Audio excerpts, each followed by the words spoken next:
বিয়ের রাতে হঠাৎ করে আমার বর এসে আমাকে ধাক্কা দিয়ে রুম থেকে বের করে দিয়ে দরজাটা বন্ধ করে দেয়। এক ধাক্কায় আমি গিয়ে পড়ি ব্যালকনির গ্রিলে। মাথায় প্রচন্ড আঘাত পাই আমি। আমি বুঝতে পারছিলাম না কি হচ্ছে আমার সাথে এসব। এমনিতেই মন খারাপ, পরিবারের সবাইকে ছেড়ে এসেছি, তার উপর তার এমন ব্যবহার তো আমি কল্পনাও মেনে নিতে পারছি না। সারা রাত কেটে যায় আমার ব্যালকনিতে দাঁড়িয়ে থেকে, তবুও তিনি দরজা খোলেননি।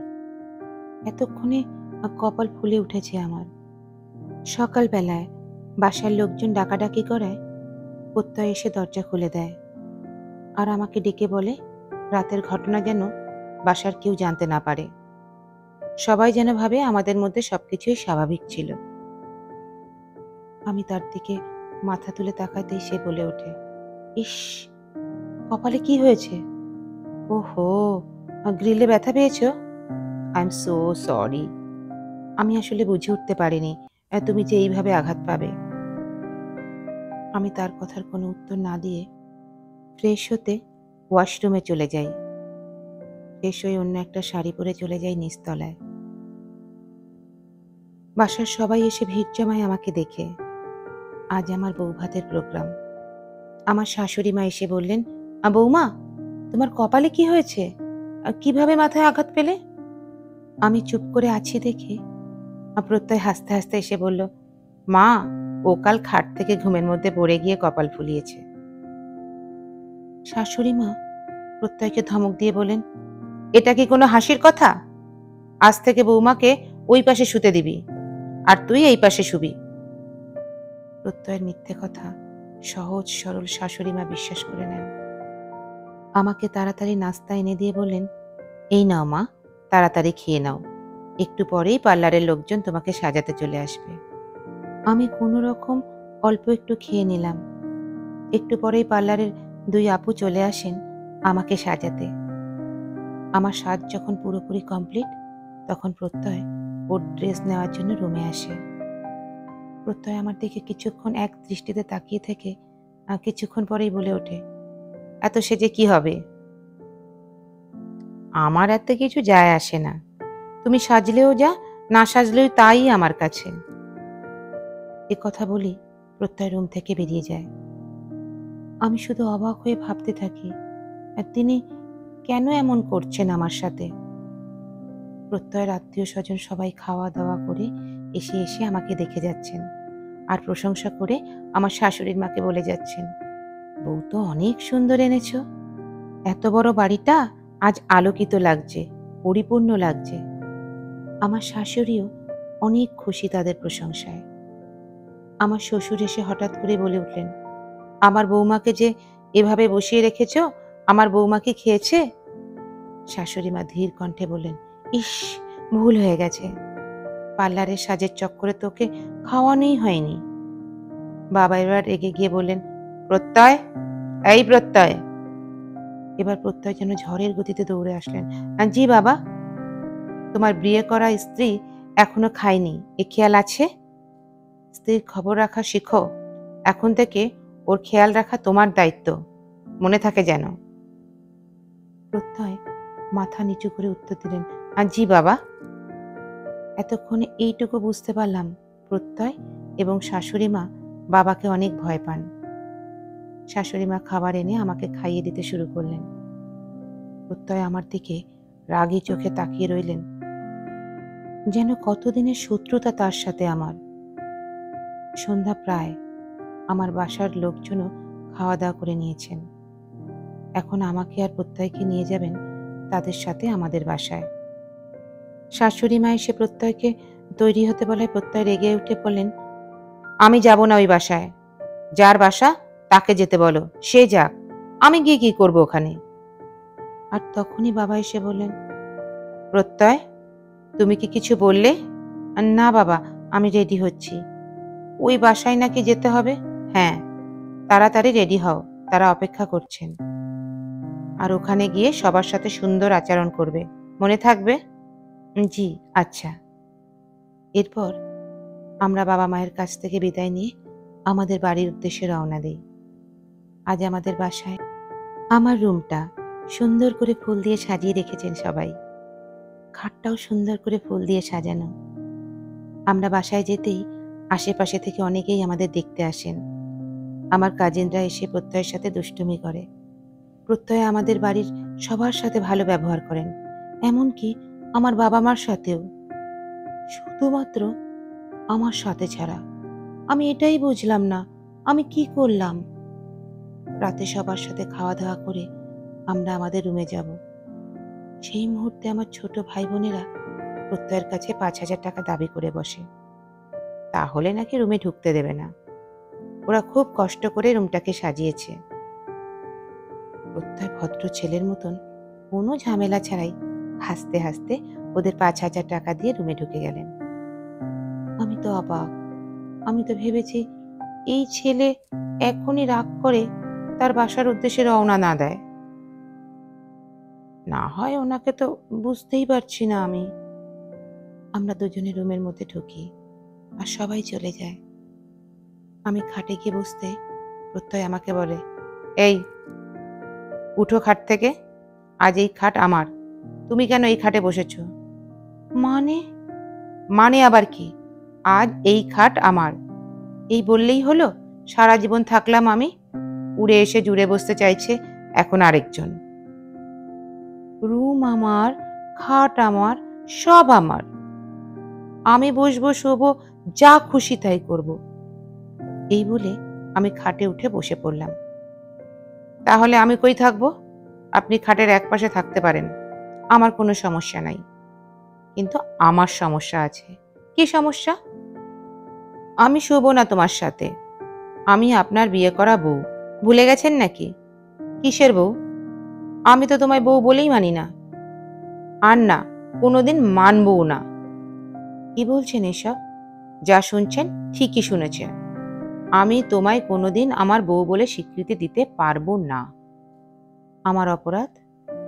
তোমার কোনো অপরাধ নেই। তাহলে এত প্রশ্নের জবাব দিতে আমি বাধ্য নই। কয়েকটা দিন যাক, আমি তোমায় ডিভোর্স দিয়ে দেব। কয়েকটা দিন সময় দাও আমায়। আপনার মাথা ঠিক আছে? কি বলছেন এসব আপনি? আমি চাই না এই বাসায় কোনো রকম সিন ক্রিয়েট করতে। প্লিজ চুপচাপ শুয়ে পড়ো। আর কয়েকটা দিন একটু আমার বউয়ের অভিনয় করে যাও। আমার বাবা মা যেন বুঝতে না পারেন। তারপর আমি তোমায় সময় মতন মুক্ত করে দেব। আমার কাছে এর থেকে বেশি কিছু আশা করো না। আমি জানি তোমার খুব কষ্ট হচ্ছে। এখন তুমি খাটে শুয়ে মুখ ফিরিয়ে কান্না করবে। যাও করো, মনটা একটু হালকা হবে। আসলে তোমার কোনো দোষ নেই, দোষ আমারই। এখন আপনি বলবেন আপনি আরেকটা মেয়েকে ভালোবাসেন, তাই তো? আর তাই আমাকে ডিভোর্স দিয়ে ওই মেয়েকে আপনি বিয়ে করবেন, তাই না? আর আমি কাঁদতে কাঁদতে তার হাতে আমার স্বামীকে তুলে দেব। এই যে, কান খুলে শুনুন, আমি ওইসব মেয়েদের মতন না, ঠিক আছে? যে ন্যাকা কান্না কেঁদে নিজের স্বামীকে অন্যের হাতে তুলে দেব। আমি আমি আমি আমার কোনো কিছুর ভাগ অন্য কাউকে দিই না। আর স্বামীর ভাগ দেব? অসম্ভব। প্রেম ভালোবাসা যা ছিল সব বিয়ের আগে ছিল। এখন থেকে আমি আপনার বর্তমান আর ভবিষ্যৎ। খবরদার, আর যদি ওই মেয়ের সাথে কোনো রকম যোগাযোগ রাখেন, আমার চেয়ে ভয়ঙ্কর আর কেউ হবে না। কি করবে তুমি? ভয় দেখাও আমাকে? আমার এক কথা, তোমাকে আমি ডিভোর্স দিয়ে দেব কদিন পর। এটাই আমার শেষ কথা। আর আমারও শেষ কথা শুনে রাখুন, আমার আর আপনার মাঝে যে আসবে তাকে আমি কি? পরেরটা পরেই দেখতে পাবেন। সেই মুহূর্তে প্রত্যয়ের ফোনে একটা কল আসে। ফোনটা রিসিভ করেই প্রত্যয় বলে, হ্যাঁ, আমি এক্ষুনি আসছি। আর তখনই আমি প্রত্যয়ের হাতে ফোনটা ওর হাত থেকে নিয়ে নিই আর বলি, কোথাও যাবেন না আপনি। আপনাকে আমি কোথাও যেতে দেব না। প্রত্যয় রেগে গিয়ে বললেন, ফোনটা দাও আমায়। আমি ফোনটা ওর হাতে দেইনি বলে ও আমার হাত থেকে ফোনটা কেড়ে নিয়ে চলে যায়। আমি ভাবতে থাকি, কি করব আমি এখন? আমার পরিবারে যদি জানাই তাহলে তারা কষ্ট পাবেন। তার পরিবারে জানাতে তিনি নিষেধ করলেন। আমি নিজেও তো তাকে আটকাতে পারলাম না। কি করব আমি এখন? ঘণ্টাখানেক পর প্রত্যয় আবার চলে আসেন। ফিরে আসলেন যে, আমার কোনো বিষয়ে কথা বলবে না কখনো তুমি। কেন বলবো না? আমি আপনার স্ত্রী, আমার অধিকার আছে। আমি তোমায় সেই অধিকার দিইনি, তাই আমার কোনো ব্যাপারে কোনো রকম নাক গলাবেন না। প্রত্যয় কথা বলে খাটের এক পাশে শুয়ে মুখ ফিরিয়ে শুয়ে পড়ল। আমিও শুয়ে পড়লাম অন্য পাশে। সকাল হলো। আমি উঠে ফ্রেশ হওয়ার আগেই দেখি প্রত্যয় আম্মুর সাথে গিয়ে গল্প করছে। আমি বুঝতেই পারি না এই প্রত্যয়কে। আমার পরিবারের সাথে দোস্তি। ফ্রেশ হয়ে আমরা সবাই সকালের নাস্তা করে নিই। নাস্তা করে ব্যালকনিতে এসে দাঁড়াই আমি। পেছন থেকে প্রত্যয় এসে বলল, জানো তুমি অনেক লাকি, এমন একটা পরিবার পেয়েছ। এমন পরিবার পাওয়া ভাগ্যের ব্যাপার। তোমার বাবা মা কত মিশুকে। তোমার মায়ের সাথে তোমার বাবা কি সুন্দর আচরণ করেন, দুজনের কি সুন্দর ভাব। আর অন্যদিকে আমার বাবা মা, তাদের একসাথে হাসতেও দেখিনি কোনোদিন আমি। কত লাকি তুমি। আজ আপনি যা বলছেন, কোনো একদিন আমাদের সন্তানও ঠিক একই কথা কাউকে বলবে। আপনি খুশি হবেন। প্রত্যয় কোনো কথা না বলে চলে যায়। দুপুরের খাওয়া দাওয়া সেরে প্রত্যয় আমাকে রেডি হতে বলে ওদের বাসায় যাবার জন্য। কি হলো, এখনো রেডি হওনি তুমি? আমি যাব না। মানে কি? মানে আপনি বুঝেন না? যেখানে আপনি আমাকে স্ত্রীর মর্যাদাই দেবেন না, সেখানে গিয়ে আমি কি করব? তোমাকে তো বলেছি এখন না, কয়েকদিন পর একেবারে চলে এসো। এখন কোনো রকম ঝামেলা করো না, নইলে বাবা যে কি করবেন তা তোমার ধারণার বাইরে। আপনি চান আমি আপনার বাড়ির বউ হওয়ার অভিনয় করে যাই? হ্যাঁ, অল্প কিছুদিন, তারপর আমিই তোমায় মুক্তি দিয়ে দেব। আমি যদি আজ আপনার বাসায় প্রবেশ করি, তাহলে মৃত্যুর আগ পর্যন্ত আপনার জীবন থেকে সরব না। মাথায় রাখবেন কথাটা। এই বলে আমি রেডি হয়ে নিলাম আর সবাইকে বিদায় জানিয়ে চলে গেলাম প্রত্যয়ের বাসায়। পরের দিন থেকে শাশুড়ি মা সংসার আমার হাতে তুলে দিলেন আর বললেন, আজ থেকে এ পরিবার এবং সংসারের দায়িত্ব তোমার। বাবাও আমাকে বেশ ভালোবাসেন, বাইরে গেলেই কিছু না কিছু নিয়ে আসেন আমার জন্য। কিন্তু তিনি যে খুব রাগী তা প্রত্যয় আর মাকে দেখলেই বোঝা যায়। তাকে দেখলেই তারা দুজন যেন ভয়ে নিশ্চুপ হয়ে যান। প্রত্যয়ের বাসায় থাকাকালীন প্রায় ফোনে কথা বলে আমার আড়ালে গিয়ে।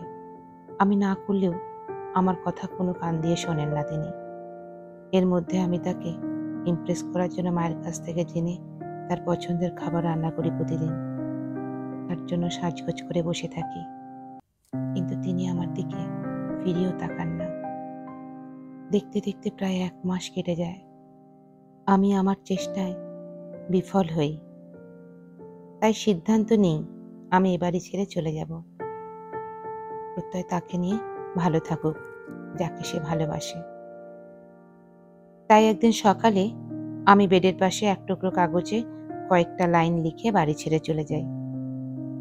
কিন্তু রাস্তায় যেতেই আমার অ্যাক্সিডেন্ট হয়। আমি অজ্ঞান হয়ে যাই। আর আমার মোবাইল থেকে কেউ একজন প্রত্যয়ের কাছে ফোন দেয়। প্রত্যয় তখনই চলে আসেন হসপিটালে। এই হসপিটালে আমাকে নিয়ে যাওয়া হয়। অ্যাক্সিডেন্টে আমার তেমন কোনো ক্ষতি না হলেও ডান পাটা মচকে যায়। কিছুটা সুস্থ অনুভব করলে ডাক্তার আমাকে বাসায় পাঠিয়ে দেন। আমার বেড রেস্ট দিয়ে দেন। বললেন কিছুদিন রেস্টে থাকতে হবে, পায়ে ভর দেওয়া যাবে না। প্রত্যয় আর প্রত্যয়ের পরিবার তাদের বাসায় নিয়ে যান আমায়। আমার পরিবার সেবা যত্ন করার জন্য আমাকে তাদের সাথে নিয়ে যেতে চাইলেও প্রত্যয় আমাকে নিতে দেন না। প্রত্যয় নিজেই আমার খেয়াল রাখতে শুরু করেন। আমাকে ধরে ধরে ওয়াশরুমে নিয়ে যাওয়া থেকে শুরু করে আমার চুল বেঁধে দেওয়া, আমাকে খাইয়ে দেওয়া, সময় মতন ওষুধ খাওয়ানো, সবই করেন তিনি। আর সব শেষে অতি রাতেই এই বলে ঘুমান, এগুলো কিন্তু আমি মানবতার খাতিরে করছি, অন্য কিছু ভেবো না যেন। আর আমি তাকে বলি, আমি সুস্থ হলেই চলে যাব, চিন্তার কোনো কারণ নেই। কয়েকদিনের মধ্যেই আমি সুস্থ হয়ে যাই। কেন যেন মনে হচ্ছে প্রত্যয়ের মনে এই কদিনে আমার জন্য মায়া জন্মে গেছে। তার চোখে মুখে আমি আর আমার জন্য মায়া দেখতে পাই। এর মধ্যে প্রত্যয়ের জন্মদিন। মা আর আমি মিলে সবকিছু প্ল্যান করে তার জন্মদিনের আয়োজন করি। তার পছন্দের কেক আনি, তার পছন্দ মতো সবকিছু সাজাই, রান্না করি, ছোটখাটো একটা পার্টির আয়োজন করি। তিনি তার কয়েকজন বন্ধু বান্ধবীকে দাওয়াত করেন। এর মধ্যে একজন হচ্ছে তমা, যে কিনা খুব বেশি স্মার্ট।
যারা, তুমি কিন্তু অতিরিক্ত করছো। যাও এখান থেকে। দাঁড়ান, আমি বাবাকে ডেকে আনি আর বলি আপনার এই কর্মের কথা। আর আজ আমি সবকিছু বলে দেব তাদের। যাচ্ছি। এই শোনো শোনো শোনো, আমার আজকের এই দিনটা নষ্ট করে দেবে। আমি তোমার থেকে দূরে সরে যাচ্ছি। তুমি যাও, আমার জন্য এক গ্লাস জুস নিয়ে এসো। আমি তোমার সাথে একটু কথা বলে আসছি। প্লিজ আমার আজকের দিনটা মাটি করে দিও না।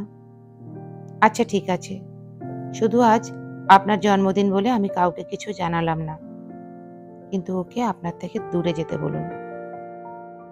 আর আপনিও ওর সাথে কোনো রকম আর যোগাযোগ করবেন না, নইলে আমি বাসায় সবাইকে জানিয়ে দেব। এই বলে আমি প্রত্যয়ের জন্য জুস আনতে চলে যাই। জুস নিয়ে প্রত্যয়ের কাছে আসতেই আমার সারা শরীর কাঁপতে থাকে।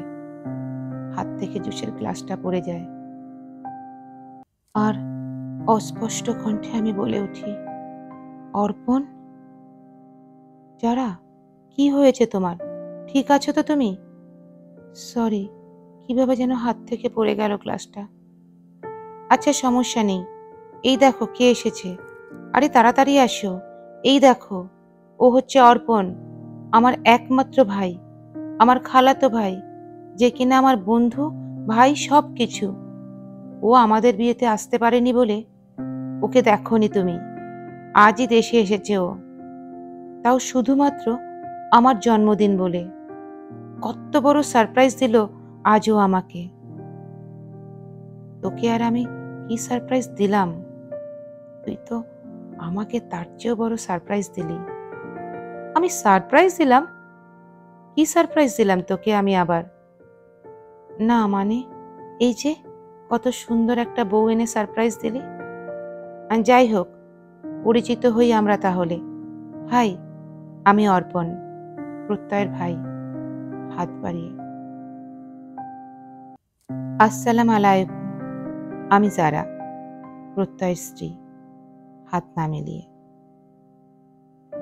তোমাকে আমি তুমি করেই বলবো যারা, আর নাম ধরেই ডাকবো, কারণ প্রত্যয় আর আমি সমবয়সী। কিরে প্রত্যয়, তোর কোনো আপত্তি আছে নাকি রে? আরে না, কি বলিস? তাছাড়া যারা তো আমাদের থেকে অনেক ছোট, তুই নাম ধরেই ডাকিস, এত ফর্মালিটির দরকার নেই। এমন সময় শাশুড়ি মা এসে অর্পণকে দেখে জড়িয়ে ধরলেন। বাবা, তুই কখন এসেছিস? কবে এসেছিস দেশে? জানালিও না একটু। তোর মাও বলল না কিছু। তোর মাকে কত করে বললাম, আসলো না। বলে ওর নাকি কোমরের ব্যথাটা বেড়েছে।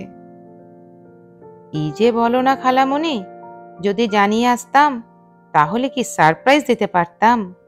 আজই দেশে এসেছি আমি, আর এসেই তোমাদের এখানে মাকে তোমাদের জানাতে না করেছি। আর মার ব্যথাটা খুব বেড়েছে, আমিও বলেছিলাম আসতে, বললে তুই চলে যা। প্রত্যয়ের বিয়েতে আসতে পারিনি, জন্মদিনে তো আসা লাগবেই বলো, তাই চলে এলাম। তবে খালামণি, প্রত্যয়ের বউকে কিন্তু আমার খুব পছন্দ হয়েছে। শুধু তোর না, আমাদের সবার পছন্দ হয়েছে। মিষ্টি বৌমা আমার। মা, আমি একটু ভেতরে যাচ্ছি, মাথাটা যেন কেমন করছে। এই কথা বলে আমি চলে আসি ওখান থেকে। রুমে গিয়ে বসে থাকি। কিছুক্ষণ পর প্রত্যয় গিয়ে আমার নাম ধরে ডাকতেই আমি আঁতকে উঠি। যারা, কি হয়েছে তোমার? না কিছু না তো। তাহলে ওখান থেকে চলে আসলে যে? আর এখন আবার আমি ডাকতেই কেমন কেঁপে উঠলে? না, এমনি শরীরটা কেমন যেন লাগছে। চলো, সবাই অপেক্ষা করছে, কেক কাটবো। তারপর সবাই মিলে কেক কেটে আনন্দ করে পার্টি সমাপ্ত হয়। অতিথিরা সবাই চলে যায়। অর্পণের আট চোখে আমার দিকে তাকানোটা আমার একদমই ভালো লাগছে না, অসহ্য লাগছে। কখনো যাবে, আমি সেই অপেক্ষায় আছি।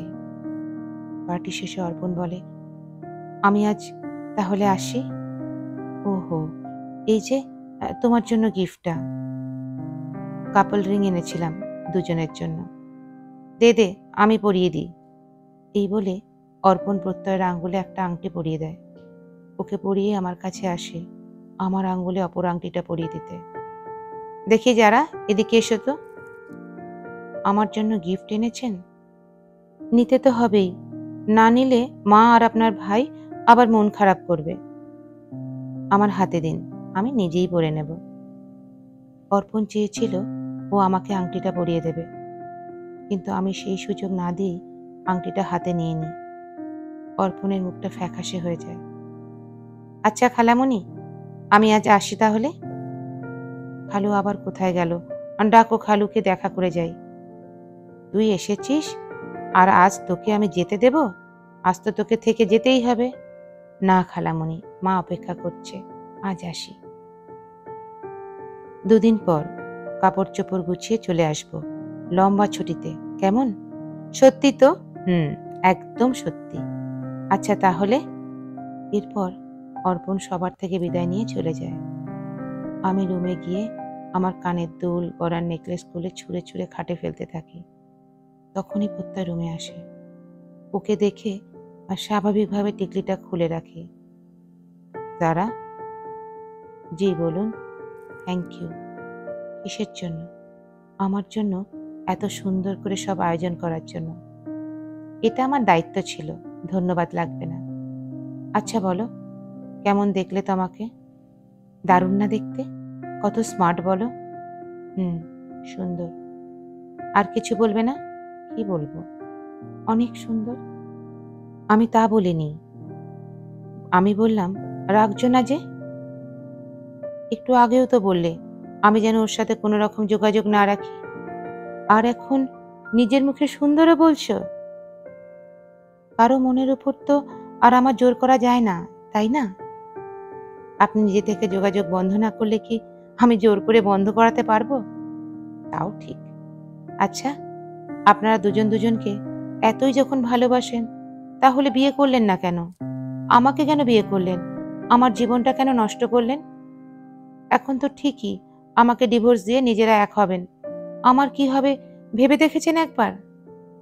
আমি ভেবেছি এতদিনে আপনার আমার প্রতি মায়া জন্মে গেছে, আপনি আমার অতীত পেছনে ফেলে আমাকে নিয়ে ভাবছেন। কিন্তু আমার ধারণা ভুল, সম্পূর্ণ ভুল। আজকের পর আমি আর আপনাদের মাঝে কাঁটা হয়ে দাঁড়াবো না। আপনি মুক্ত। কবে ডিভোর্স দিতে চান জানাবেন, আমি পেপারে সাইন করে দেব। কিন্তু আমার এই প্রশ্নটার উত্তর দিয়ে যান, আপনার যদি বিয়ের মত নাই থেকে থাকে, তাহলে কেন বিয়ে করলেন আমাকে? প্রত্যয় কোনো উত্তর না দিয়ে রুম থেকে বেরিয়ে যায়। আমি খাটের ওপর শুয়ে পড়ে কাঁদতে থাকি। দুদিন কেটে যায়। প্রত্যয় আজ দুপুরে খিচুড়ি খেতে চেয়েছেন বলে আমি এক মনে খিচুড়ি রান্না করছি। হঠাৎ করে কিচেনের রুম থেকে কেউ একজন এসে আমাকে বলে, বাহ, খিচুড়ি রান্না হচ্ছে। কতদিন হয় এই মজার খিচুড়ি খাই না। আচ্ছা, চ্যাপ্টা শুটকি ভর্তাটা বানাবেন না? অর্পণ, আপনি কেন এখানে এসেছেন? চলে যান এখান থেকে। কেন? আমি থাকলে কি সমস্যা? অর্পণ, আপনি কি যাবেন নাকি আমি চলে যাব? গিয়ে দেখাও পারলে। এই কথা বলা মাত্র আমি চলে যেতে থাকি। তখনই অর্পণ আমার হাত ধরে টেনে কিচেনের রুমের দেয়ালের সাথে আমাকে শক্ত করে এঁটে ধরে। কি করছেন আপনি? খুব বাড়াবাড়ি হয়ে যাচ্ছে কিন্তু। আমি কিন্তু সবাইকে ডাকবো। ডাকো তো দেখি, চিল্লাও, জোরে জোরে চিল্লাও। বাঁচাও, বাঁচাও, কে কোথায় আছে? আমাকে বাঁচাও, বলো বলো। অর্পণ, তুমি কিন্তু তোমার লিমিট ছাড়িয়ে যাচ্ছ। আমি কোথায় ছাড়ালাম? ছাড়িয়েছ তো তুমি। দুনিয়ায় আর কোনো ছেলে পাওনি? আমার ভাইকেই বিয়ে করতে হলো তোমায়? তোমার ভাইকে জিজ্ঞাসা করো, কেন তোমার ভাই আমাকে বিয়ে করেছেন। অর্পণ, হাত ছাড়ো আমার, কেউ দেখে ফেলবে। বৌমা, এই বৌমা। জি মা। মা আসছেন, ছাড়ো আমাকে। খিচুড়ি হয়েছে বৌমা? প্রত্যয় এসে গেছে। হ্যাঁ মা, এই তো হয়ে গেছে। কিরে, তুই এখানে কেন? খালামণি, খিচুড়ির ঘ্রাণে রান্নাঘরে চলে এসেছি। কি সুন্দর ঘ্রাণ বেরোচ্ছে। যারার হাতের খিচুড়ি অনেক মজা, খেয়ে দেখিস আজ। হ্যাঁ খালামণি, অনেক মজা। তুই কিভাবে জানলি? মানে, এই তো খিচুড়ির ঘ্রাণেই তো বোঝা যাচ্ছে। মা, আপনারা যান, গিয়ে বসুন, আমি খিচুড়ি নিয়ে আসছি। সবাই মিলে দুপুরে একসাথে খাওয়া দাওয়া হয়। সেদিন অর্পণ থেকে যায় প্রত্যয়ের বাসায়।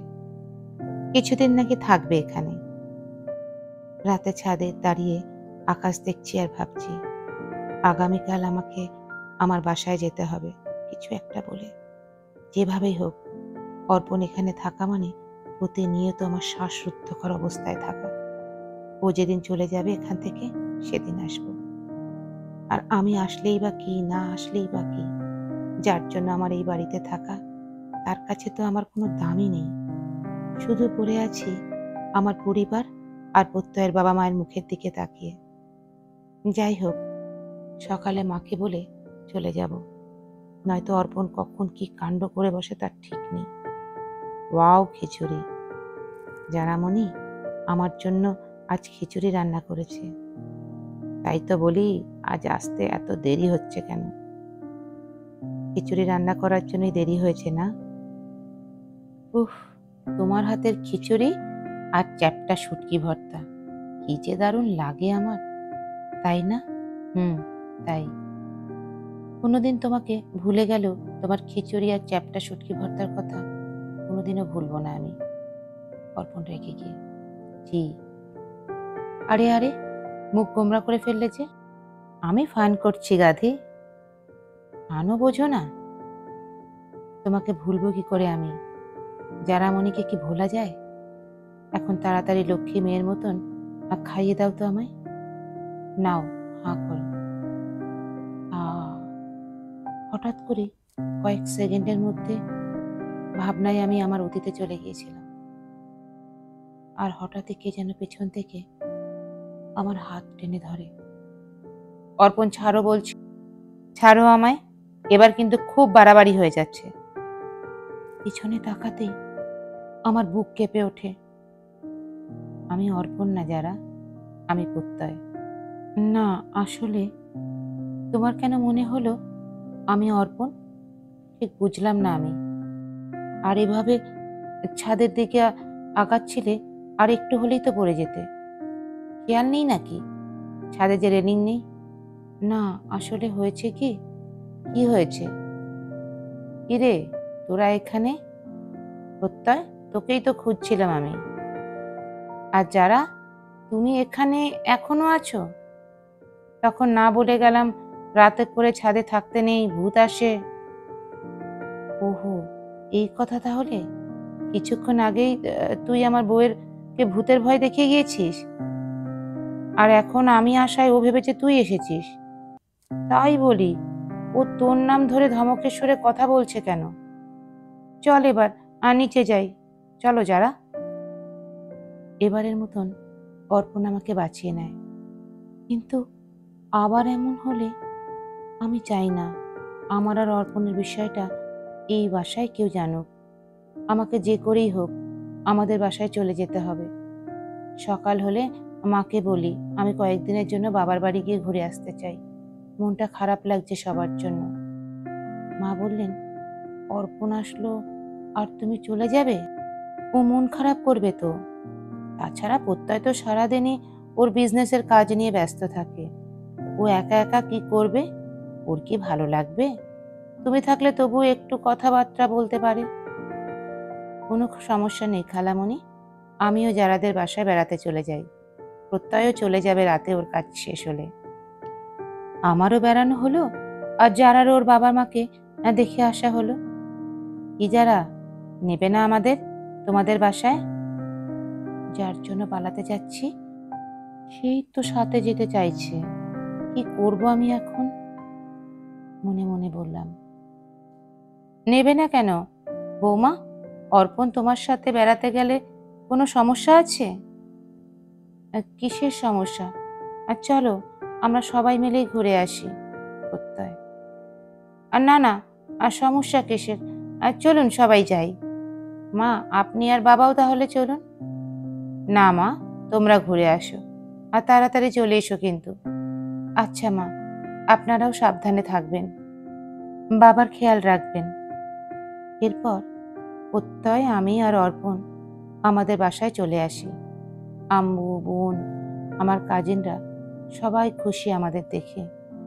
আমার ছোট বোন রাফা তো অর্পণকে দেখে ইশারায় বলা শুরু করে, আপু, অর্পণ। আমি ওর মুখ চেপে ধরি আর বলি, চুপ চুপ। আসসালাম আলাইকুম, আমি অর্পণ, প্রত্যয়ের কাজিন। না বলেই চলে আসলাম বেড়াতে। খুব ভালো করেছো বাবা, আমরা খুব খুশি হয়েছি। আসসালাম আলাইকুম। ভালো আছেন আম্মু? ভালো আছি বাবা, তুমি কেমন আছো? এই তো ভালো। আব্বু কোথায়? হাই রাফামণি, কি অবস্থা? তোমার আব্বু একটু বাজারে গেছেন।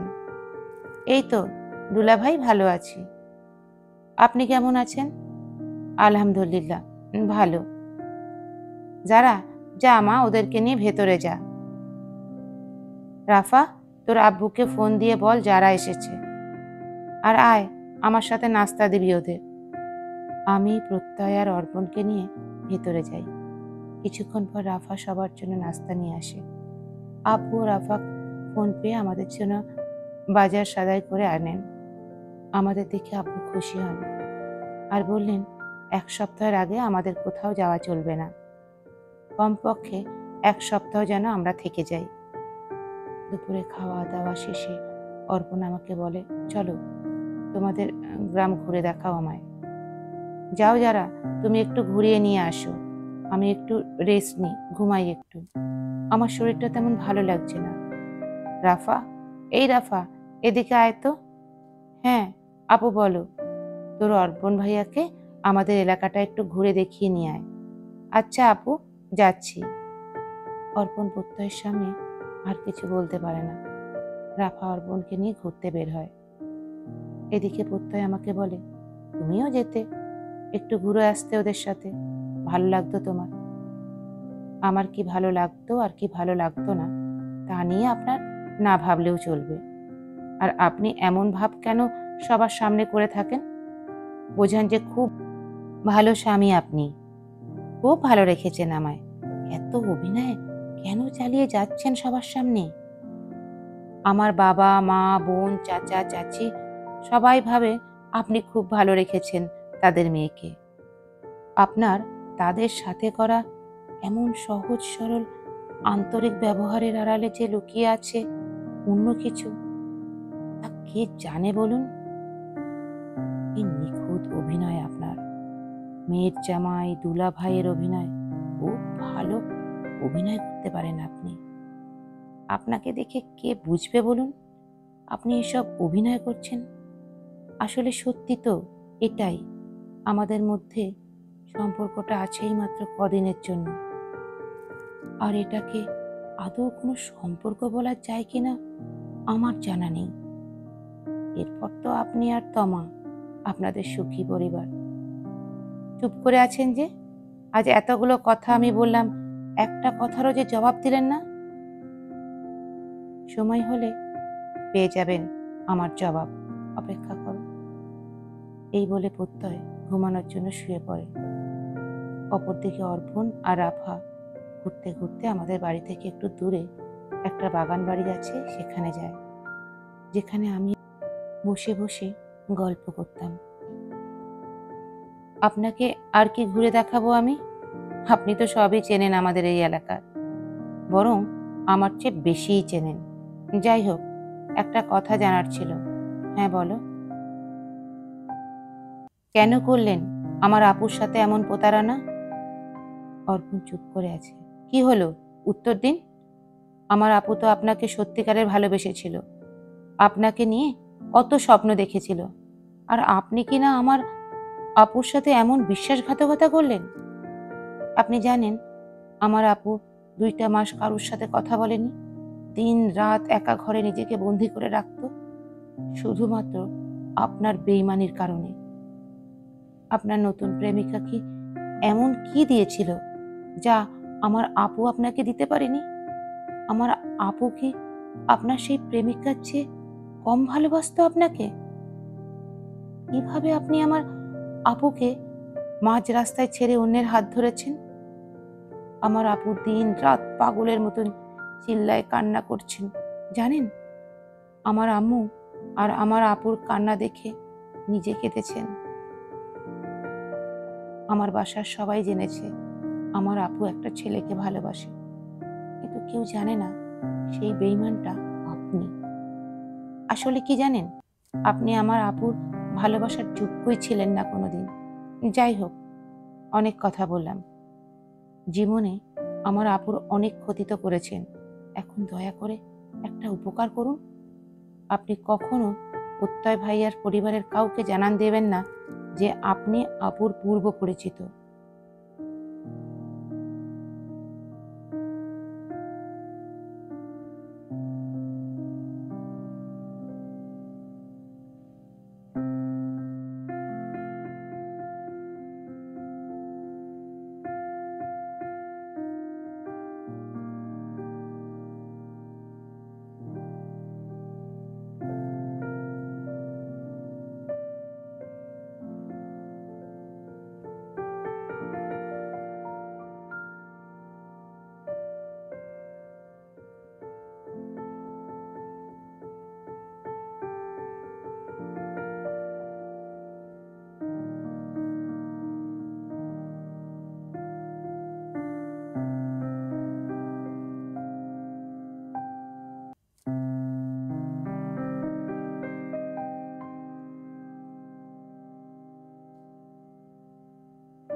না রাফা, কোনোদিনও না।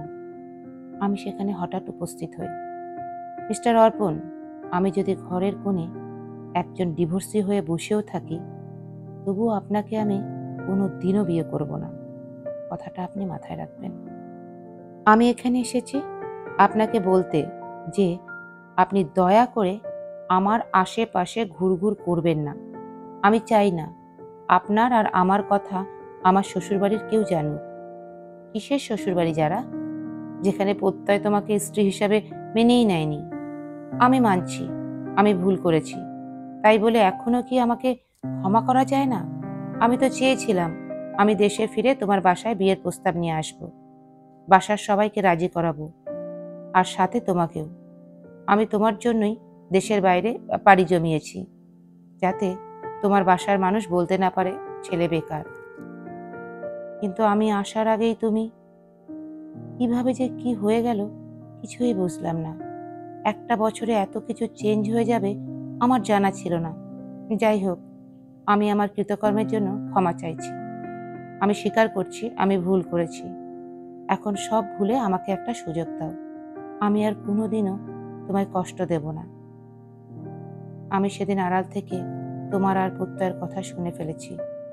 ও যে অন্য কাউকে ভালোবাসে, তাই তোমাকে সেই স্ত্রীর স্বীকৃতি কখনোই দেবে না। তাই সব ভুলে চলো আমরা নতুন করে আমাদের জীবন শুরু করি। আমি খালামণি খালুকে সব বুঝিয়ে বলবো। আমার পরিবারকেও বোঝানোর দায়িত্বও আমার। প্লিজ না করো না। কেন? ওই আজ তোমার সেই প্রেমিকা যার জন্য তুমি আমাকে ছেড়েছিলে, তাকে কেন বিয়ে করছো না? দেখো যারা, আমি দেশের বাইরে যাবার আগেই আমি অনুভব করি আমি ওকে না, তোমাকেই ভালোবাসি। ওর সৌন্দর্যের মোহে পড়ে গিয়েছিলাম আমি। কয়েক মাসের জন্য ওর মোহে ডুবেছিলাম আমি ঠিকই, কিন্তু সত্যিকারের ভালো আমি তোমাকেই বেসেছি। তা আমি ওর সাথে সম্পর্কে যাবার কয়েক মাস পরই বুঝতে পারি। তাছাড়া ওর সাথে আমার মনের কিছুতেই মিলত না। আর না ও আমাকে বুঝতো। আমাদের ব্রেকআপ হয়ে গিয়েছিল। আমি তোমার সাথে যোগাযোগ করার চেষ্টা করেছিলাম, কিন্তু তুমি তো আমার কোনো কথাই শোনোনি তখন। তাই বাইরে চলে গিয়েছিলাম আর ভেবেছিলাম দেশে এসেই তোমাকে সব খুলে বলবো আর বিয়ের প্রস্তাব নিয়ে আসবো একেবারে। যেহেতু তোমার বাবা সবসময় চেয়েছেন তোমার পড়াশোনা শেষ হলে তোমাকে বিয়ে দিবেন, তার আগে নয়। তাই আমি কখনো চিন্তাও করিনি তোমার এর মধ্যেই বিয়ে হয়ে যাবে। যেহেতু তোমার পড়াশোনা শেষ হতে এখনো বাকি, আর যাক ওসব কথা, যা হবার হয়ে গেছে। এখন আমার কথা শোনো, চলো আমরা আমাদের জীবন নতুন করে সাজাই, যেখানে থাকবে না কোনো দুঃখ, থাকবে না কোনো কান্না। ফিরিয়ে দিও না আমায়। আমি চাই তোমাকে সুখী করতে, সারা জীবন তোমার সাথে থাকতে। অর্পণের কথা শেষ হতে না হতেই প্রত্যয় সেখানে এসে উপস্থিত হন আর আমাকে ডেকে বললে, যারা চলো বাসায় যাব। প্রত্যয় আমার কথা শোন ভাই, ভুল বুঝিস না আমায় তুই। আমি তোকে সব খুলে বলছি, তুই শোন আমার কথা। বাসায় গিয়ে সব কথা হবে, এখানে না। আর না, যারাদের বাসায়। আমাদের বাসায় গিয়ে সব কথা হবে। যারা চলো, এখন রেডি হতে হবে, বাসায় যাচ্ছি আমরা এখনই। কিন্তু দুলা ভাই, রাফা, আজ না, অন্যদিন এসে থাকবো। বাসায় কাউকে কিছু বলো না। এরপর বাসায় গিয়ে আম্মু আব্বুর কাছ থেকে আমরা বিদায় নিয়ে রওনা দিই প্রত্যয়ের বাসার উদ্দেশ্যে। তারা কোনো মতেই যেতে দেবে না আমাদের, তবুও তাদের বুঝিয়ে আমরা রওনা দিই। প্রত্যয় সবাইকে বলে আসে মা হঠাৎ অসুস্থ বোধ করছেন, তাই আমাদের এখনই যেতে হচ্ছে। অন্য সময় আসবো, আবার সময় নিয়ে। অর্পণ গাড়িতে বসে প্রত্যয়কে কিছু বলতে চাইলে প্রত্যয় বলেন, বাসায় গিয়ে সব শুনবো, চুপচাপ বাসায় চল। আমরা তিনজনই চুপচাপ গাড়িতে বসে আছি, কারোর মুখে কোনো কথা নেই। আমি মনে মনে ভাবছি এখন কি হবে। আর হঠাৎ করেই কোনো কিছু বুঝে ওঠার আগেই আমাদের গাড়িটা একটা খাদে পড়ে যায়। আর সেই অ্যাক্সিডেন্টে আমার হাত পায়ে আঘাত পাবার সাথে সাথে মাথায়ও আঘাত পাই। অ্যাক্সিডেন্টের 3 দিন পর আমার যখন জ্ঞান ফেরে, তখন আমি নিজেকে হসপিটালে দেখতে পাই। জ্ঞান ফেরার সাথে সাথে আমি আমার পাশে থাকা নার্সকে জিজ্ঞাসা করি, আমার সাথে আরো 2 জন ছিল, তারা কেমন আছে, তারা কোথায়? নার্স আমাকে বলে, আপনি উত্তেজিত হবেন না, কথা কম বলুন, সবাই ঠিক আছে। আপনার আত্মীয় স্বজন বাইরে আছেন, আমি তাদের ডেকে নিয়ে আসছি। নার্স বাইরে গিয়ে আমার আম্মু আব্বু এবং ডাক্তারকে ডেকে আনেন আমার কাছে। আমার আম্মু আব্বু আমাকে দেখে কান্না করতে থাকেন। নার্স আম্মু আব্বুকে কান্না করতে বারণ করেন। ডাক্তার আমাকে দেখে নার্সকে বললেন, আপনি থাকুন, আমি ডাক্তার রহমানকে ডেকে নিয়ে আসছি। এই বলে তিনি চলে যান ডাক্তার রহমানকে ডাকতে, আর বললেন আমি যেন বেশি কথাবার্তা না বলি। আম্মু আমাকে বললেন, কোনো কথা বলিস না, আর চিন্তা করিস না, প্রত্যয় আর অর্পণ দুজনেই ভালো আছে। প্রত্যয় সারা রাতই হসপিটালে ছিল, তোর জ্ঞান ফিরে নাকি সেই অপেক্ষায়। আমি একটু আগে বাসায় পাঠিয়েছি, বলেছি বাসায় গিয়ে রেস্ট নিয়ে দুপুরে আসতে। আমি ফোন দিচ্ছি, একটু পর ও চলে আসবে। একটু পরে দুজন ডাক্তার এসে আমাকে আবার দেখেন। আম্মু আব্বুকে বললেন, আপনারা বাইরে চলে যান, এখন পরে আসবেন। পেশেন্টের সামনে কান্নাকাটি করবেন না, বেশি কথা বলবেন না। পেশেন্ট এখন আল্লাহ রহমতে ভালো আছে। আমি আম্মুকে বলি, রাফাকে আসতে বলো। এরপর দুপুরে আমার শাশুড়ি, মা আর বাবা আসেন আমাকে দেখতে। তারা এসে দেখে চলে গেলে বিকালে রাফা আর অর্পণ আসে আমাকে দেখতে। আমি মনে মনে ভাবতে থাকি, প্রত্যয় কেন এখনো আমাকে দেখতে আসলো না। আমি রাফা আর অর্পণকে দেখে জিজ্ঞাসা করি, প্রত্যয় এলো না যে? অর্পণ উত্তর দেয়, ওকে এখনো জানানো হয়নি তোমার যে জ্ঞান ফিরেছে। ও বাসায় গিয়েছে, ঘুমিয়েছে একটু, 3 দিন এখানেই ছিল, তোমার অপেক্ষায় ছিল কখন তোমার জ্ঞান ফিরবে। নিজের গায়ে যে ক্ষত সেদিকে ওর খেয়াল ছিল না, পাগলের মতন কান্না করছিল তোমার জন্য। যা দেখে আমি সত্যি অবাক হয়েছি। আজ তোমার আম্মু আব্বু বলে বাসায় পাঠিয়েছে। আমি নিজেও অর্পণের কথা শুনে অবাক হচ্ছিলাম। যেই মানুষটার মনে আমার জন্য কোনো জায়গাই নেই, সেই মানুষটা 3টা দিন আমার জন্য হসপিটালে ছিল, এমনকি কান্নাও করছে আমার জন্য। এসব ভাবতে না ভাবতেই প্রত্যয় এসে হাজির। আমার বেডের কাছে এসে দৌড়ে আমার হাতটা ধরে কান্না করে দেয় আর বলতে থাকে, মনটা খুব টানছিল জানো, তাই চলে এলাম। কেউ একটু জানাইওনি আমায়। ঠিক আছো তুমি? অনেক কষ্ট হচ্ছে তোমার না? খুব দ্রুত তুমি সুস্থ হয়ে যাবে, দেখে নিও, কিছু হবে না তোমার। আমি প্রত্যয়কে মুচকি হাসি দিয়ে বললাম, কিছু হয়নি আমার, আমি ঠিক আছি। এই তো মাথায় একটু আঘাত পেয়েছি, তো সেরে যাবে। যারা, I love you, I love you so much. আমি তোমাকে অনেক ভালোবাসি যারা, ভালোবাসি আমি তোমাকে। আর তোমাকে, উফ তমা, আজ তোমাকে আমি সব বলবো যারা। তমা আমার ফ্রেন্ড, ও আমার প্রেমিকা না। ওই দিন ও যা করেছে আমার কথাই করেছে। ঠিক বুঝলাম না? আজ তোমায় আমি সব কিছু বলে দিতে চাই যারা। তোমাকে হারানোর কষ্ট আমি আজ বুঝে গেছি। আমি তোমাকে কোনোভাবেই হারাতে পারবো না, এমনকি অর্পণের জন্যও না। প্রত্যয়ের কথা শুনে আর কান্না দেখে আমি, অর্পণ, রাফা 3জনই অবাক হয়ে তাকিয়ে আছি প্রত্যয়ের দিকে। আজ তাহলে শুনে নাও আমার বুকের ভেতর লুকিয়ে থাকা কথাগুলো, যা আমি এতগুলো দিন যাবৎ বুকের মধ্যে পুষে রেখে অভিনয় করে যাচ্ছি। যারা, তুমি জানো না আমি তোমাকে কতটা পছন্দ করি। তোমাদের এলাকায় ঘুরতে গিয়ে একদিন তোমাকে দেখে আমার ভালো লেগে যায়। মনে মনে তোমাকে আমি পছন্দ করে ফেলি, কিন্তু না জানি তোমার নাম, আর না জানি তোমার সম্পর্কে কিছু।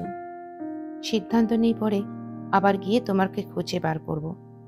কিন্তু হঠাৎ একদিন বাবা বাসায় এসে মাকে ডেকে বললেন আমার জন্য তিনি আর এক বন্ধুর মেয়েকে পছন্দ করেছেন এবং তিনি চান তার বন্ধু মেয়ের সাথেই আমার বিয়ে হোক। তাই আমি আর মা যেন পরের দিন রেডি থাকি। বাবা আমাদের তার বন্ধুর বাসায় নিয়ে যাবেন মেয়ে দেখতে। যদি আমাদের পছন্দ হয় মেয়েকে, তাহলেই সেদিন বিয়ের কথা বলে আসবেন তিনি। আর তুমি তো জানোই বাবা রাগী মানুষ, তার কথার ওপর মা আর আমি কোনো কথা বলতে পারি না। মাকে আমি তোমার কথা বললাম। মা বললেন, মেয়েকে চিনিস না, জানিস না, কিভাবে কি হবে? তাছাড়া তুই তো জানিস তোর বাবা কেমন। তার সাথে কাল না গেলে উপায় নেই। আর মেয়ে দেখতে গেলেই যে বিয়ে হয়ে যাবে এমন তো না। চল যাই, গিয়ে পছন্দ না হলে আর দুজনে মিলে বলবো পছন্দ হয়নি, তাহলেই তো হলো। মায়ের কথায় রাজি হয়ে গেলাম, চলে গেলাম তোমাদের বাসায়। আর যখন তোমাকে নিয়ে আসলো আমাদের সামনে, আমি তখন যেন আকাশের চাঁদ পেয়ে গেলাম। আমার খুশি আর দেখে কে। মাকে বললাম, মেয়ে পছন্দ হয়ে গেছে আমার, এই মেয়ে সেই মেয়ে। মাও খুশিতে বাবাকে বললেন, বিয়ের তারিখ পাকা করে ফেলতে, যদি না মেয়ের বাড়ির কারোর কোনো আপত্তি থাকে। তোমার বাড়ির সবাই বিয়েতে রাজি হয়ে গেলেন। আমাদের বিয়ে ঠিক হয়ে গেল। যারা জানো, আমার বিয়ে নিয়ে আমার কত স্বপ্ন ছিল, কত প্ল্যান ছিল। ভেবেছিলাম বিয়ের 2 দিন পরে আর তোমাকে নিয়ে হানিমুনে চলে যাব। কতই না খুশি ছিলাম আমি আমার বিয়ে নিয়ে। 2 চোখ ভরা স্বপ্ন নিয়ে বিয়ের দিন আসলাম তোমাদের বাসায়। কবুলও করলাম, হয়ে গেল আমাদের বিয়ে। কিন্তু তখনই আমার সব স্বপ্ন আকাঙ্ক্ষা ভেঙে টুকরো টুকরো হয়ে গেল যখন আফ্রিদি, আমার মামাতো ভাই, তোমাকে দেখে বলল, প্রত্যয় রে, এটা কি করলি? আমি ওকে বললাম, কি আবার করলাম? বিয়ে করলাম। আরে ভাই, বিয়ে তো করলি, কিন্তু তোর বউ কে জানিস? জানবো না কেন? আমার বউয়ের নাম যারা। আরে তোর বউ তো অর্পণের গার্লফ্রেন্ড রে। কি বলিস? পাগল হয়েছিস নাকি তুই? অর্পণের গার্লফ্রেন্ডের নাম মনি, যারা না। আমাকেও বলেছিল ওর গার্লফ্রেন্ডের কথা, কিন্তু কখনো দেখিনি। আরে ভাই, ও কাউকে ওর প্রেমিকাকে দেখাতো না, বলতো বিয়ের সময় একেবারে দেখাবো। কিন্তু একদিন ওরা আমাদের এলাকায় ঘুরতে যায়। ঘোরার সময় আমি ওদের দেখে ফেলি। সেই দিনই আমার সাথে পরিচয় করে দিয়েছিল। তুই কি শিওর যারাই মনি? হ্যাঁ, আমি শিওর, কারণ ও যারাকে ভালোবেসে মনি বলে ডাকতো। সেই দিনই পরিচয়ের সময় আমাকে বলেছিল। তুমি জানো, ওর কথা শোনার পর আমার মাথায় যেন আকাশ ভেঙে পড়ে। আমি কি করব কিছুই বুঝে উঠতে পারছিলাম না। তুমি তো জানোই আমাদের বিয়েটা কত তাড়াতাড়ি হয়। তোমাকে দেখে আসার 3 দিনের মাথায় আমাদের বিয়ে হয়। খুব তাড়াতাড়ি বিয়ের আয়োজন করা হয় বলে অর্পণ বিয়েতে আসতে পারেনি। তাছাড়া বিয়েতে অনেক কাজের চাপ থাকায় ওর সাথে তখন তেমন কথা হয়নি। ও জানতো বাবার বন্ধুর মেয়ের সাথে আমার বিয়ে হচ্ছে, কিন্তু নামটা ও জিজ্ঞাসা করেনি, আর আমি নিজে থেকেও বলিনি। আমাদের বিয়ে হয়ে যাবার পর আমরা যখন আমাদের বাসায় চলে আসি তোমাকে নিয়ে, তখনই ভাবি তোমাকে জিজ্ঞাসা করব অর্পণের কথা। কিন্তু সবাই তোমাকে এমনভাবে ঘিরে বসেছিল যে আমি সুযোগটাই পাইনি। আর ওইদিকে তো আমার বুকের ভিতর তুফান হচ্ছিল। আমি কি করলাম? এরপর হঠাৎ মনে হলো অর্পণের ডায়েরির কথা। আমি দ্রুত আমার আলমারি খুলে অর্পণের ডায়েরি বের করলাম। এই ডায়েরিতে অর্পণ ওর জীবনের কাহিনী লিখে রাখত। ও সবকিছুই লিখে রাখত ওর সেই ডায়েরিতে। আর আমাকে বলতো, কখনো কিন্তু এই ডায়েরি পড়বি না। কারোর পার্সোনাল ডায়েরি বিনা অনুমতিতে পড়তে নেই। ও যেদিন দেশের বাইরে যাবে সেদিন ভুল করে ও ডায়েরিটা এয়ারপোর্টে ফেলে রেখে যায়। কিছু লেখার পর ব্যাগে রাখতে হয়তো খেয়াল ছিল না ওর। ভাগ্যের কি খেলা! সেই ডায়েরি পেয়ে আমি আবার বাসায় নিয়ে আসি। ডায়েরির উপর বিরাট আকারে সুন্দর করে লেখা অর্পণ। ওর ডায়েরি আমি বাসায় নিয়ে আসি ঠিকই, কিন্তু কখনো খুলে দেখা হয়নি ভেতরের কাহিনী। কারণ আমি যখনই ও ডায়েরি দেখতে চাইতাম, ও বলতো কারোর অনুমতি ছাড়া তার ডায়েরি পড়া অপরাধ। তবে হ্যাঁ, আমাদের বিয়ের দিন আমি ওর অনুমতি ছাড়াই ওর ডায়েরি খুলি। এছাড়া আমার আর কোনো উপায় ছিল না। আর ডায়েরি খোলার আগে মনে মনে বলতে থাকি, এখানে এমন কিছু যেন না পাই যাতে আমার মন ভেঙে যায়। কিন্তু বিশ্বাস করো, আমি এক মুহূর্তের জন্য একটা পাথরের মূর্তি হয়ে যাই। যখন ডায়েরি খুলে কিছু পৃষ্ঠা উল্টাতেই দেখতে পাই স্টিকার দিয়ে লাগানো তোমার একটা ছবি, আর তার নিচেই লেখা জারামণি, ভালোবাসি। সেদিন আমার পায়ের নিচ থেকে যেন মাটি সরে যায়। কি করব আমি এখন? কিভাবে আমি আমার ভাইয়ের ভালোবাসার মানুষটাকে বিয়ে করে ফেললাম? আমি তখনই অর্পণকে ফোন দিই, আর ফোন দিয়ে বলি, আমি তোর বউ নিয়ে বাসায় ফিরলাম রে, এবার তোর পালা। তখনও বলল, আরে বাদ দে, এখন আমার কথা। আজ তোদের দিন, তোরা এনজয় কর।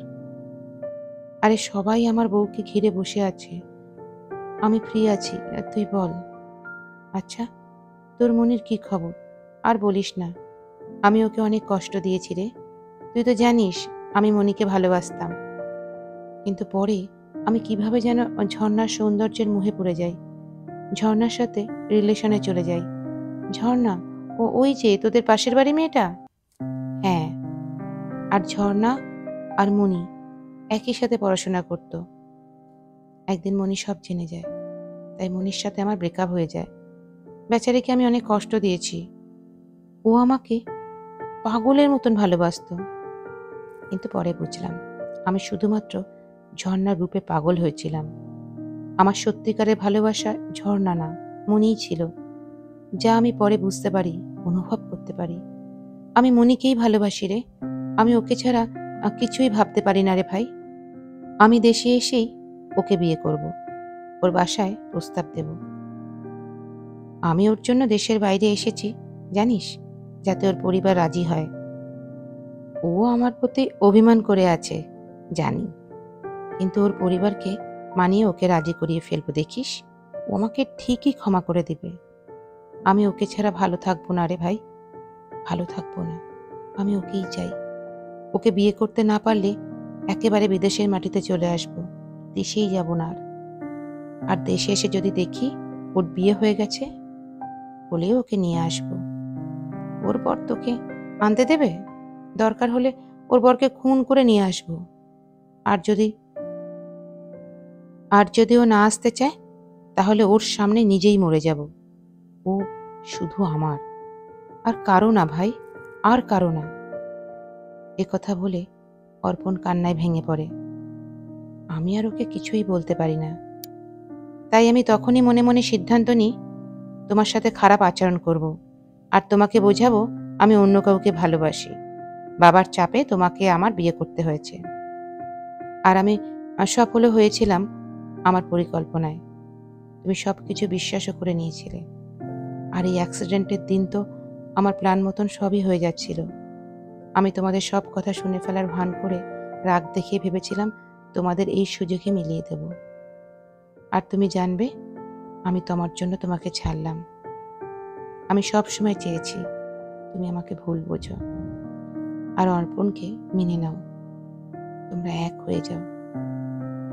তাহলে বিয়ের পরের দিন রাতে আমাদের বাসায় থাকাকালীন কে ফোন করেছিল আপনাকে? আর ফোন পাওয়া মাত্রই যে আপনি চলে গেলেন? সেদিন তমা ফোন দিয়েছিল আমাকে। আমি শিখিয়ে রেখেছিলাম ও যেন আমাকে ফোন দেয়। আমি সেদিন কোথাও যাইনি, তোমাদের বাসার বাইরে কিছুক্ষণ দাঁড়িয়ে থেকে আবার ভেতরে চলে আসি। খুব ভালো অভিনয় জানেন আপনি, খুব ভালো অভিনয় জানেন। খেলার পুতুল মনে করেছেন আপনারা দুই ভাই আমাকে, না? কি চান এখন আপনি? ডিভোর্স চান? ডিভোর্স দিয়ে দেব। যারা, আমার আর কিছু চাই না। আমার শুধু তোমায় প্রয়োজন, আমার তোমায় প্রয়োজন। অর্পণ এসে প্রত্যয়কে টেনে বুকে জড়িয়ে ধরে। তোর মনটা অনেক বড় রে ভাই, অনেক বড়। আর আমি 3 দিনে বুঝে গেছি তুই যারাকে কতটা ভালোবাসিস। তোর মতন ভালো ওকে কেউ বাঁচতে পারবে না। ওকে কখনো কষ্ট দিস না। আজ থেকে যারা শুধু তোর, শুধুই তোর। যারা, আমাকে মাফ করে দিও। সুখী হও তোমরা। আসছি। এই কথা বলে অর্পণ বেরিয়ে যায়। রাফাও চলে যায়। যারা, কিছু বলবে না? চুপ করেই থাকবে? কিছু তো বলো। যাও, দিলাম এবারের মতন ক্ষমা করে। আমার সারা জীবনের জন্য তোমায় প্রয়োজন। থাকবে আমার হয়ে সারা জীবন? প্রত্যয় আমার 2 হাত ধরে বলল, থাকবো। কোনোদিনও ছেড়ে যাবে না তো? কোনোদিনও না। আমি আমার বউকে ছেড়ে কোথাও যাব না, কোথাও না। গল্পটি ফেসবুক থেকে সংগৃহীত। আমার পাঠটি যদি আপনাদের ভালো লেগে থাকে, তাহলে অবশ্যই শেয়ার করবেন। কমেন্ট করে জানাবেন গল্পটি কেমন লাগলো। লাইক দিতে কিন্তু একদম ভুলবেন না। আর যদি নতুন বন্ধু হন, সাবস্ক্রাইব করে আমার চ্যানেলটিকে পাশে থাকার অনুরোধ রইল। ধন্যবাদ।